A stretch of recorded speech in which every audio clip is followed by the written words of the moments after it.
Hi friends, welcome to Kannada moral stories. ತುಂಬು ಗರ್ಭಿಣಿಯಾದ ಆಶಾ ತನ್ನ ಗುಡಿಸಲಿಗೆ ಬಂದು ಗುಡಿಸಲಿನಲ್ಲಿ ತನ್ನ ತಂಗಿ ಇಲ್ಲದೆ ಇರುವುದು ಮನೆಯ ಸ್ಥಿತಿ ನೋಡಿ ಜೋರಾಗಿ ಅಳ್ತಾ ಇದ್ಲು. ಸಂಧ್ಯಾ, ದಯವಿಟ್ಟು ನನ್ನನ್ನು ಕ್ಷಮಿಸಿ ಬಿಡಮ್ಮ ಅಂತ ಅವಳ ಕಣ್ಣೀರು ನೋಡಿ ಅಕ್ಕಪಕ್ಕದವರೆಲ್ಲರೂ ಓಡಿ ಬಂದಿದ್ರು.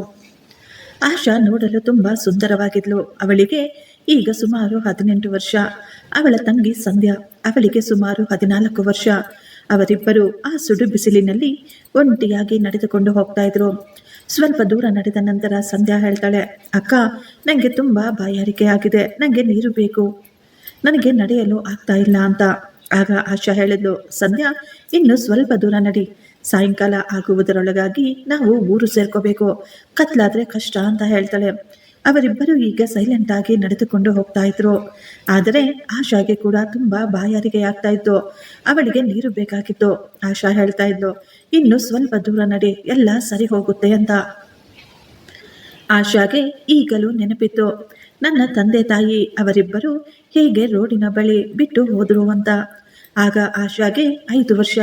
ಸಂಧ್ಯಾ ಇನ್ನೂ ಎಳೆ ಮಗು. ಅಪ್ಪ ಹೇಳ್ತಾ ಇದ್ರು, ನೀವಿಬ್ರು ಇಲ್ಲೇ ಕುಳಿತುಕೊಳ್ಳಿ, ಅಮ್ಮ ಮತ್ತು ನಾನು ಬೇಗ ಬರ್ತೀವಿ ಅಂತ ಹೇಳಿ ಹೋದವರು ಮತ್ತೆ ಯಾವತ್ತೂ ವಾಪಸ್ ಬರಲೇ ಇಲ್ಲ. ಅವರು ಯಾಕೆ ನಮ್ಮನ್ನು ಆ ರೀತಿ ಮಧ್ಯ ದಾರಿಯಲ್ಲಿ ಬಿಟ್ಟು ಹೋದ್ರೋ ನಮಗಂತೂ ಗೊತ್ತೇ ಇಲ್ಲ. ಆಗ ಅಲ್ಲಿ ಓಡಾಡುತ್ತಿದ್ದ ಜನ ಅಳುತ್ತಿರುವ ನಮ್ಮಿಬ್ಬರನ್ನು ನೋಡಿ ಒಂದು ಅನಾಥಾಶ್ರಮಕ್ಕೆ ಸೇರಿಸಿದ್ರು. ಅಲ್ಲಿಂದಲೇ ಅವರಿಬ್ಬರ ಜೀವನ ಶುರುವಾಗಿತ್ತು. ಅನಾಥಾಶ್ರಮದಲ್ಲಿ ಹೊಟ್ಟೆ ತುಂಬಾ ಊಟ ಸಿಗ್ತಾ ಇತ್ತು, ಇರಲು ಜಾಗ ಕೂಡ ಇತ್ತು. ಆದರೆ ತಂದೆ ತಾಯಿಯ ಪ್ರೀತಿ ಯಾವಾಗಲೂ ಸಿಗಲೇ ಇಲ್ಲ.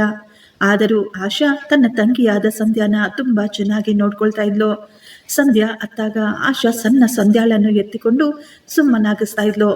ಸಮಯ ಇದೇ ರೀತಿ ಕಳೀತಾ ಇತ್ತು. ಆಶಾ ಈಗ ದೊಡ್ಡವಳಾಗ್ಬಿಟ್ಟಿದ್ಲು. ಒಂದು ದಿನ ಆಶ್ರಮದವರು ಅವರಿಬ್ಬರನ್ನು ಕರೆದು ಹೇಳ್ತಾರೆ, ಆಶಾ, ಈಗ ನೀನು 18 ವರ್ಷದವಳಾಗಿದ್ದೀಯಾ. ನಮ್ಮ ಆಶ್ರಮದ ನಿಯಮದ ಪ್ರಕಾರ ನೀನು ಈಗ ನಮ್ಮ ಆಶ್ರಮದಲ್ಲಿ ಇರುವ ಹಾಗಿಲ್ಲ, ಇಲ್ಲಿಂದ ಹೊರಗಡೆ ಹೋಗ್ಬೇಕು, ಇನ್ನು ಮುಂದೆ ನಿನ್ನ ಜೀವನವನ್ನು ನೀನೇ ನೋಡ್ಕೋಬೇಕು ಅಂತ. ಈ ಮಾತುಗಳನ್ನು ಕೇಳಿದ ತಕ್ಷಣ ಆಶಾ ಗಾಬರಿಯಾಗಿ ಹೇಳ್ತಾಳೆ, ಮತ್ತೆ ನನ್ನ ತಂಗಿ ಸಂಧ್ಯಾ ಅಂತ. ಆಶ್ರಮದವರು ಕಠಿಣವಾಗಿ ಹೇಳಿದ್ರು, ಅವಳು ಬೇಕಿದ್ದರೆ ಇಲ್ಲೇ ಇರಬಹುದು.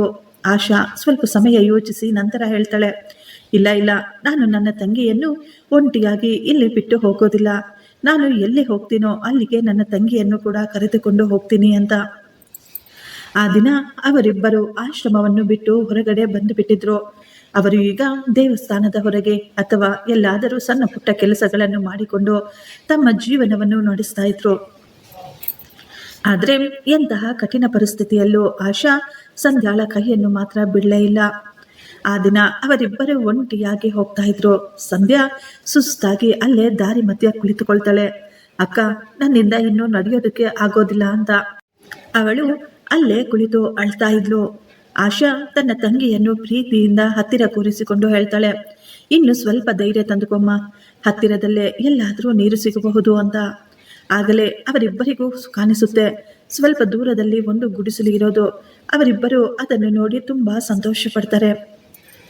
ಆಶಾ ಹೇಳ್ತಾಳೆ, ಸಂಧ್ಯಾ, ಅಲ್ಲಿ ನೋಡು, ಅಲ್ಲಿ ಒಂದು ಮನೆ ಕಾಣಿಸ್ತಾ ಇದೆ, ಅಲ್ಲಿ ನಮಗೆ ನೀರು ಸಿಗಬಹುದು ಅಂತ ಹೇಳಿ ಅವರಿಬ್ಬರು ಈಗ ಆ ಗುಡಿಸಲಿನ ಬಳಿ ಹೋಗ್ತಾರೆ. ಆದರೆ ಅಲ್ಲಿ ಹೋಗಿ ನೋಡಿದಾಗ ಆ ಗುಡಿಸಲು ಪೂರ್ತಿಯಾಗಿ ಖಾಲಿಯಾಗಿತ್ತು. ಅಲ್ಲಿ ಯಾರೂ ಇರಲಿಲ್ಲ. ಅವರಿಬ್ಬರು ಈಗ ಹೊರಗೆಲ್ಲ ನೋಡ್ತಾರೆ. ಸ್ವಲ್ಪ ದೂರದಲ್ಲಿ ಅಲ್ಲಲ್ಲೂ ಒಂದೊಂದು ಸಣ್ಣ ಮನೆ ಕಾಣಿಸ್ತಾ ಇತ್ತು ಅಷ್ಟೇ. ಆ ಹಳ್ಳಿಯಲ್ಲಿ ಕೆಲವರು ವ್ಯವಸಾಯ ಕೂಡ ಮಾಡ್ತಾ ಇದ್ರು. ಆಶಾ ಅಂದುಕೊಳ್ತಾಳೆ, ಇಲ್ಲಿ ಯಾರೂ ಇರೋದಿಲ್ಲ ಅನ್ಸುತ್ತೆ, ನಾವು ಈಗ ನೆಮ್ಮದಿಯಾಗಿ ಇಲ್ಲೇ ಈ ಗುಡಿಸಲಿನಲ್ಲಿಯೇ ಇರಬಹುದು ಅಂತ. ಸಂಧ್ಯಾ ಮತ್ತು ಆಶಾ ಈಗ ಆ ಮನೆಯಲ್ಲಿ ತುಂಬಾ ಸಂತೋಷವಾಗಿದ್ರು. ಅವರಿಗೆ ಇರಲು ಈಗ ಸ್ವಲ್ಪ ಜಾಗ ಸಿಕ್ಕಿತ್ತು. ಈಗ ಆ ಗುಡಿಸಲೇ ಅವರ ಮನೆಯಾಗ್ಬಿಟ್ಟಿತ್ತು. ಆಶಾ ಸುತ್ತಮುತ್ತಲು ಹೋಗಿ ಸ್ವಲ್ಪ ಕಟ್ಟಿಗೆಗಳನ್ನು ತಂದು ಸಣ್ಣದಾಗಿ ಹೊಲೆಯನ್ನು ರೆಡಿ ಮಾಡಿಕೊಂಡು ಅದರಲ್ಲೇ ಅವರಿಗೆ ಬೇಕಾದ ಅಡುಗೆಯನ್ನು ಮಾಡ್ತಿದ್ಲು. ಸುತ್ತಮುತ್ತಲು ಕೆಲಸ ಮಾಡುವ ಕೆಲವೊಬ್ಬರು ಅವರಿಗೇನಾದರೂ ತಿನ್ನಲು ಸಹ ಕೊಡ್ತಾ ಇದ್ರು. ಆಶಾ ಕೂಡ ಅವರ ಜೊತೆ ಹೊಲದಲ್ಲಿ ಹೋಗಿ ಕೆಲಸ ಮಾಡ್ತಾ ಇದ್ಲು. ಸಂಧ್ಯಾ ಇನ್ನೂ ಸಣ್ಣವಳಾಗಿದ್ದರಿಂದ ಅವಳು ಮನೆಯಲ್ಲಿ ಕುಳಿತು ಮನೆಯಲ್ಲಿನ ಕೆಲಸವನ್ನು ಮಾಡ್ತಾ ಇದ್ಲು. ಹೊರಗೆ ಹೋಗಿ ನೀರು ಕೂಡ ತಗೊಬರ್ತಾ ಇದ್ಲು. ಒಮ್ಮೆ ಸಂಧ್ಯಾ ಕೇಳ್ತಾ ಇದ್ಲು, ಅಕ್ಕ, ನಮ್ಮ ಅಪ್ಪ ಅಮ್ಮ ನಮ್ಮನ್ನು ಬಿಟ್ಟು ಹೋಗದೇ ಇದ್ದಿದ್ರೆ ನಮ್ಮ ಜೀವನ ಯಾವ ರೀತಿ ಇರ್ತಾ ಇತ್ತು. ಆದರೆ ಆಶಾ ಈ ಪ್ರಶ್ನೆಗೆ ಯಾವತ್ತೂ ಉತ್ತರ ಕೊಡಲೇ ಇಲ್ಲ. ಆಶಾ ತನ್ನ ಮನಸ್ಸಿನಲ್ಲೇ ಅಂದುಕೊಳ್ತಾ ಇದ್ಲು, ಅವರು ನಮ್ಮನ್ನು ಬಿಟ್ಟು ಹೋಗದೇ ಇದ್ದಿದ್ರೆ ನಮ್ಮ ಜೀವನ ಬೇರೆ ಥರನೇ ಇರ್ತಾ ಇತ್ತೋ ಏನೋ ಅಂತ. ಸಂಧ್ಯಾಗೆ ತನ್ನ ಅಕ್ಕನೇ ಈ ಪ್ರಪಂಚ ಆಗ್ಬಿಟ್ಟಿದ್ಲು. ಆದರೆ ಆಶಾ ಮೊದಲಿನಂತೆ ಇರಲಿಲ್ಲ. ಈಗ ಆಶಾ ಪೂರ್ತಿಯಾಗಿ ಬದಲಾಗ್ತಾ ಇದ್ಲು. ಒಂದು ದಿನ ಸಂಧ್ಯಾಗೆ ತುಂಬ ಹಸಿವಾಗ್ತಾ ಇತ್ತು. ಸಂಧ್ಯಾ ಕೇಳ್ತಾಳೆ, ಅಕ್ಕ ನನಗೆ ತುಂಬ ಹಸಿವಾಗ್ತಾ ಇದೆ, ತಿನ್ನಲು ಏನಾದರೂ ಇದ್ದರೆ ಕೊಡ್ತೀಯಾ? ಆಗ ಆಶಾ ಹೇಳ್ತಾಳೆ, ಮನೆಯಲ್ಲಿ ತಿನ್ನಲು ಏನೂ ಇಲ್ಲ, ನೀನು ಮನೆಯಲ್ಲೇ ಇರು, ನಾನು ಹೊರಗೆ ಹೋಗಿ ಏನಾದರೂ ತೆಗೆದುಕೊಂಡು ಬರ್ತೀನಿ ಅಂತ. ಆಶಾ ಈಗ ಹೊರಗೆ ಬಂದವಳೆ. ಅವಳು ಮಾರ್ಕೆಟ್ಗೆ ಹೋಗಲಿಲ್ಲ. ಅವಳು ಸೀದಾ ಆ ಮರದ ಬಳಿ ಹೋಗಿದ್ಲು. ಆ ಮರದ ಬಳಿ ಸಂತೋಷ್ ಅವಳಿಗಾಗಿ ಕಾಯ್ತಾ ಇದ್ದ. ಆಶಾಳನ್ನು ನೋಡಿದ ತಕ್ಷಣ ಸಂತೋಷ್ ಹೇಳ್ತಾನೆ, ಬಂದು ಬಿಟ್ಟಿಯಾ ಆಶಾ? ತುಂಬ ಕಷ್ಟಪಟ್ಟು ಬಂದಿದ್ದೇನೆ ಅಂತ ಆಶಾ ಕೂಡ ಹೇಳ್ತಾಳೆ. ಈಗ ಸಂತೋಷ್ ಹೇಳ್ತಾನೆ, ಆಶಾ ಇದೆಲ್ಲ ತುಂಬ ಜಾಸ್ತಿ ಆಗೋಯ್ತು, ಇನ್ನು ಎಷ್ಟು ಸಮಯ ಅಂತ ನಿನ್ನ ಜೀವನವನ್ನು ನೀನು ಇದೇ ರೀತಿ ಹಾಳು ಮಾಡ್ಕೊಳ್ತೀಯಾ? ನೀನು ಈಗ ವಯಸ್ಸಿನಲ್ಲಿದ್ದೀಯಾ, ನಿನ್ನ ಮುಂದೆ ನಿನ್ನ ಪೂರ್ತಿ ಜೀವನ ಇದೆ. ಈ ವಯಸ್ಸಲ್ಲಿ ನೀನು ಸುಖವಾಗಿರದೆ ನೀನು ನಿನ್ನ ತಂಗಿಯನ್ನು ನೋಡಿಕೊಳ್ಳುತ್ತಾ ಅವಳ ಜವಾಬ್ದಾರಿಯನ್ನು ತೆಗೆದುಕೊಂಡು ನಿನ್ನ ಜೀವನವನ್ನು ಯಾಕೆ ಸರ್ವನಾಶ ಮಾಡ್ಕೊಳ್ತಾ ಇದೀಯಾ ಅಂತ ಹೇಳ್ತಾನೆ. ಆಶಾ ಸ್ವಲ್ಪ ಸಮಯ ಏನೂ ಹೇಳಲಿಲ್ಲ. ಅವಳು ಸೈಲೆಂಟ್ ಆಗಿ ಕುಳಿತುಕೊಂಡಿದ್ಲು. ನಂತರ ಅವಳು ಹೇಳ್ತಾಳೆ, ಹೌದು, ನೀನು ಸರಿಯಾಗಿಯೇ ಹೇಳ್ತಾ ಇದೀಯಾ, ನನಗೂ ಕೂಡ ಸಾಕಾಗಿ ಹೋಗಿದೆ ಅವಳ ಜವಾಬ್ದಾರಿಯನ್ನು ತೆಗೆದುಕೊಂಡು. ಅಪ್ಪ ಅಮ್ಮ ನಮ್ಮನ್ನು ಹೆತ್ತು ಬೀದಿಯಲ್ಲಿ ಹಾಕಿಬಿಟ್ರು. ನನಗೆ ನನ್ನ ತಂಗಿಯ ಜವಾಬ್ದಾರಿಯನ್ನು ಕೊಟ್ಟು ಹೊರಟು ಹೋದ್ರು. ಅವರಿಬ್ಬರು ಆರಾಮವಾಗಿ ಅವನ ಜೀವನ ನಡೆಸ್ತಾ ಇರ್ತಾರೆ. ಆದರೆ ನಾನು ಇಲ್ಲಿ ನನ್ನ ತಂಗಿಯ ಜವಾಬ್ದಾರಿಯನ್ನು ತೆಗೆದುಕೊಂಡಿದ್ದೇನೆ. ನಾನು ಕೂಡ ಒಬ್ಬ ಮನುಷ್ಯಳೇ ಅಲ್ವಾ? ನನಗೂ ಕೂಡ ನನ್ನ ಜೀವನವಿದೆ. ನನ್ನಿಂದ ಇದೆಲ್ಲ ಇನ್ನೂ ಸಾಧ್ಯವಾಗೋದಿಲ್ಲ ಅಂತ ಹೇಳ್ತಾಳೆ. ಈ ಮಾತು ಕೇಳಿ ಸಂತೋಷ್ ತುಂಬಾ ಸಂತೋಷ ಪಡ್ತಾನೆ. ಅವನು ಹೇಳ್ತಾನೆ, ಹಾಗಿದ್ರೆ ನಡಿ, ನಾವಿಬ್ಬರು ಇಲ್ಲಿಂದ ಎಲ್ಲಾದರೂ ದೂರ ಓಡಿ ಹೋಗೋಣ, ನಾವು ನಮ್ಮ ಜೀವನವನ್ನು ಸಂತೋಷವಾಗಿ ಎಂಜಾಯ್ ಮಾಡೋಣ ಅಂತ. ಆಶಾ ಮತ್ತು ಸಂತೋಷ್ ಈಗ ಅವರಿಬ್ಬರು ಮದುವೆ ಮಾಡಿಕೊಂಡು ಎಲ್ಲಿಗೋ ದೂರ ಓಡಿ ಹೋಗ್ತಾರೆ. ಸಂಧ್ಯಾ ಆ ಮನೆಯಲ್ಲಿ ಒಂಟಿಯಾಗಿದ್ಲು. ಅವಳು ಬಾಗಿಲಿನ ಬಳಿ ಕುಳಿತುಕೊಂಡು ತನ್ನ ಅಕ್ಕನಿಗಾಗಿ ಎದುರು ನೋಡ್ತಾನೆ ಇದ್ಲು. ಈಗ ರಾತ್ರಿ ಆಗ್ಬಿಟ್ಟಿತ್ತು. ಸಂಧ್ಯಾ ಇನ್ನೂ ಕಾಯ್ತಾನೆ ಇದ್ಲು. ಅವಳು ಕೇಳ್ತಾ ಇದ್ಲು, ಅಕ್ಕ ಯಾಕೆ ಇನ್ನೂ ಬಂದಿಲ್ಲ ಅಂತ. ಅವಳಿಗೆ ತುಂಬಾ ಹಸಿವಾಗ್ತಾ ಇತ್ತು. ಆದರೆ ಅವಳಿಗೆ ಹಸಿವಿಗಿಂತಲೂ ತನ್ನ ಅಕ್ಕನ ಚಿಂತೆಯೇ ಹೆಚ್ಚಾಗಿ ಕಾಡ್ತಾ ಇತ್ತು. ಸಂಧ್ಯಾಗೆ ಈಗ ಭಯ ಕೂಡ ಶುರುವಾಗಿತ್ತು. ಅವಳು ಹೊರಗೆ ಬಂದು ಹುಡುಕಾಡ್ತಾ ಇದ್ಲು, ನನ್ನ ಅಕ್ಕನಿಗೆ ಏನಾದರೂ ತೊಂದರೆಯಾಗಿದೆಯಾ ಅಂತ. ಅವಳು ತುಂಬಾ ಭಯ ಪಟ್ಕೊಬಿಟ್ಟಿದ್ಲು. ತುಂಬಾ ಅಳ್ತಾ ಇದ್ಲು. ಈಗ ಸಂಧ್ಯಾ ಅಂದುಕೊಳ್ತಾಳೆ, ನಾನು ತಪ್ಪು ಮಾಡಿದೆ.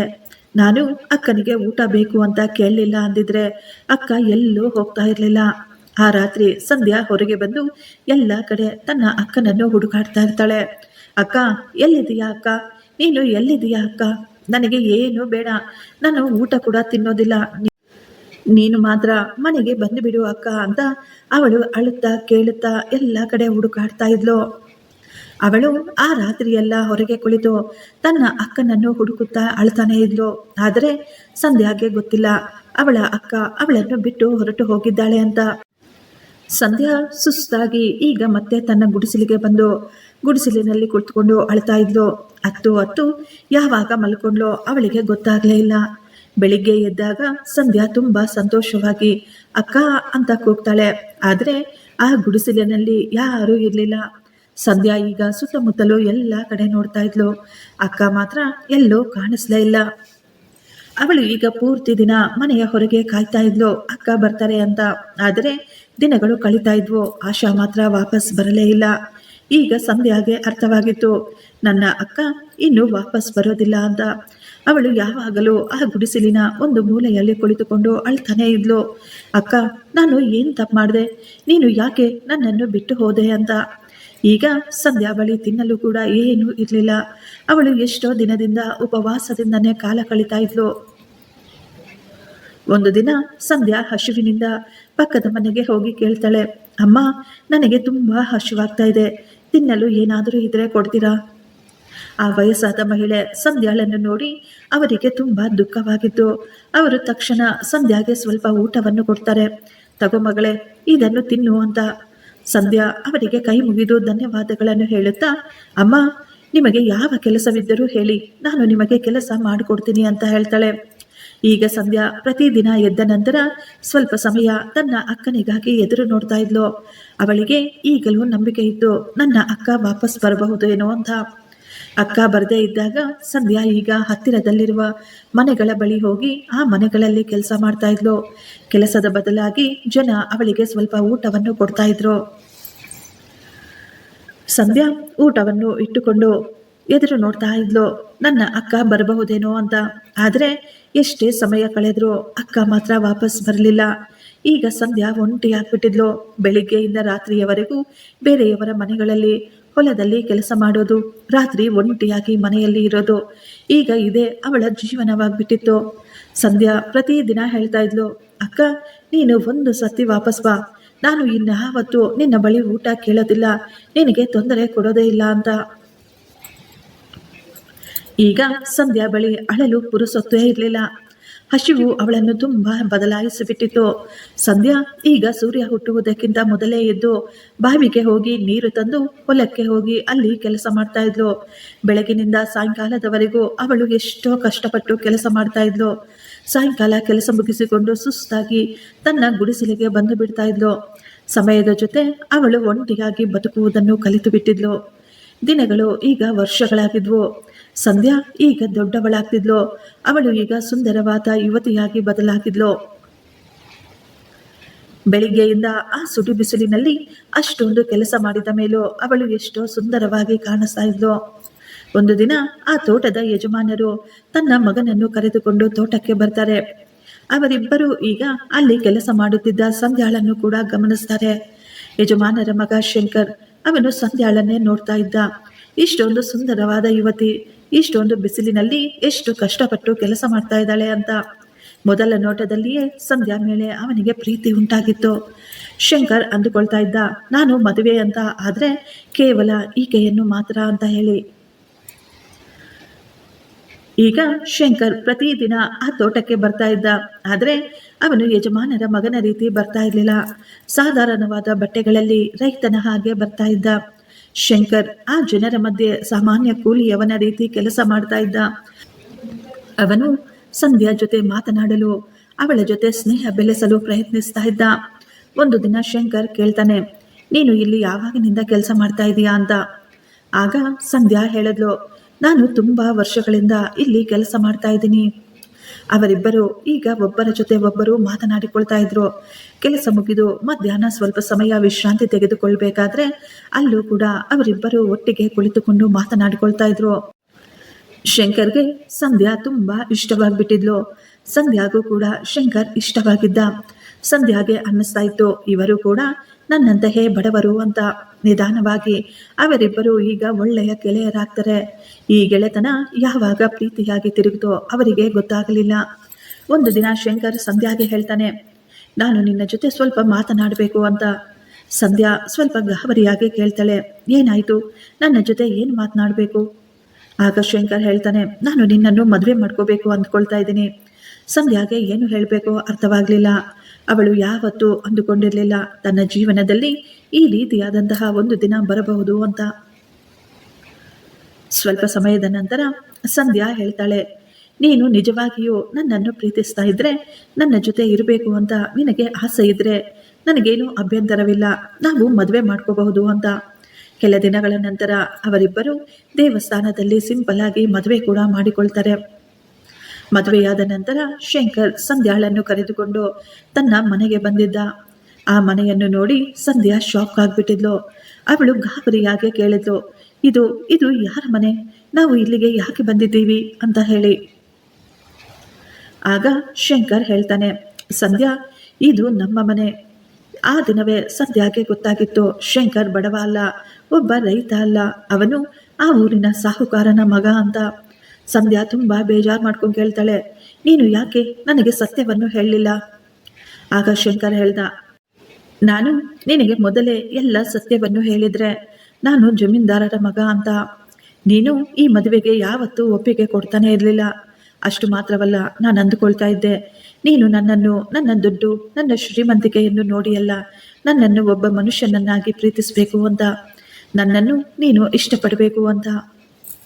ಸಂಧ್ಯಾ ಸ್ವಲ್ಪ ಸಮಯ ಶಂಕರ್ನನ್ನೇ ನೋಡ್ತಾ ಇದ್ಲು. ಈಗ ಅವಳ ಕಣ್ಣುಗಳು ತುಂಬಿ ಬಂದಿದ್ವು. ಆದರೆ ಆ ಕಣ್ಣೀರು ದುಃಖದ ಕಣ್ಣೀರಾಗಿರ್ಲಿಲ್ಲ. ಅವಳು ತುಂಬಾ ಸಂತೋಷವಾಗಿದ್ಲು. ತುಂಬಾ ಸಮಯದ ಒಂಟಿತನದ ಜೀವನದ ನಂತರ ಸಂಧ್ಯಾಳ ಜೀವನದಲ್ಲಿ ಈಗ ಸಂತೋಷ ಬಂದಿತ್ತು.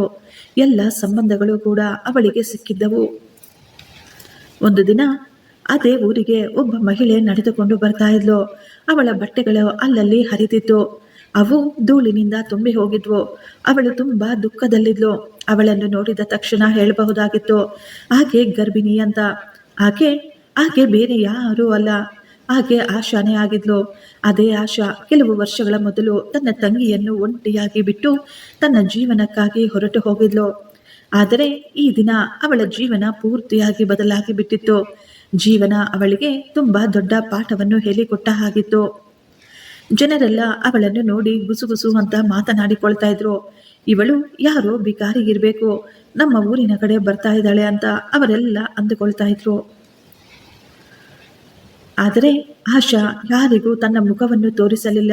ಅವಳು ತಲೆ ಬಗ್ಗಿಸಿಕೊಂಡು ಸೈಲೆಂಟ್ ಆಗಿ ನಡೆದುಕೊಂಡು ಬರ್ತಾ ಇದ್ಲು. ನಾಚಿಕೆಯಿಂದ, ಪಶ್ಚಾತ್ತಾಪದಿಂದ ಅವಳು ಈಗ ಸೈಲೆಂಟ್ ಆಗಿ ತನ್ನ ಗುಡಿಸಲಿನ ಬಳಿ ಬಂದಾಗ ಆಶಾ ಒಂದು ನಿಮಿಷ ಶಾಕ್ ಆಗಿ ಅಲ್ಲೇ ನಿಂತು ಬಿಡ್ತಾಳೆ. ಇದೇ ಜಾಗ ಕೆಲವು ವರ್ಷಗಳ ಮೊದಲು ಇಬ್ಬರು ಅಕ್ಕ ತಂಗಿಯರು ತುಂಬಾ ಸಂತೋಷವಾಗಿದ್ರು. ಸಣ್ಣ ಸಂಧ್ಯಾ ಯಾವಾಗಲೂ ತನ್ನ ಅಕ್ಕನಿಗಾಗಿ ಎದುರು ನೋಡ್ತಾ ಇದ್ಲು. ಆಶಾ ಈಗ ಗಾಬರಿಯಿಂದಲೇ ಆ ಗುಡಿಸಲಿನ ಬಾಗಿಲು ತೆಗಿತಾಳೆ. ಅವಳು ಗುಡಿಸಲಿನಲ್ಲಿ ನೋಡ್ತಾ ಇದ್ಲು. ಆದರೆ ಆ ಗುಡಿಸಲು ಪೂರ್ತಿಯಾಗಿ ಖಾಲಿಯಾಗಿತ್ತು. ಅಲ್ಲಿ ಯಾರೂ ಇರಲಿಲ್ಲ. ಗುಡಿಸಲಿನ ಪರಿಸ್ಥಿತಿಯನ್ನು ನೋಡಿ ಅವಳ ಹೃದಯ ಹೊಡೆದು ಹೋದ ಹಾಗಾಗಿತ್ತು. ಅವಳು ಅಲ್ಲೇ ಕುಳಿತುಕೊಂಡು ಜೋರಾಗಿ ಅಳ್ತಾ ಇದ್ಲು. ಸಂಧ್ಯಾ, ಸಂಧ್ಯಾ, ನೀನು ಎಲ್ಲಿ ಹೋದಮ್ಮ? ಅಮ್ಮ, ದಯವಿಟ್ಟು ನನ್ನನ್ನು ಕ್ಷಮಿಸಿಬಿಡಮ್ಮ. ನಾನು ತುಂಬ ದೊಡ್ಡ ತಪ್ಪು ಮಾಡಿಬಿಟ್ಟೆ. ನಿನ್ನನ್ನು ಒಂಟಿಯಾಗಿ ಬಿಟ್ಟುಬಿಟ್ಟೆ. ದಯವಿಟ್ಟು ನನ್ನನ್ನು ಕ್ಷಮಿಸಿಬಿಡಮ್ಮ. ನಾನು ನನ್ನ ಜೀವನಕ್ಕಾಗಿ, ನನ್ನ ಸಂತೋಷಕ್ಕಾಗಿ ನಿನ್ನನ್ನು ಒಂಟಿಯಾಗಿ ಬಿಟ್ಟು ಹೋದೆ ಅಂತ ಅವಳು ಅಳ್ತಾ ಇದ್ಲು.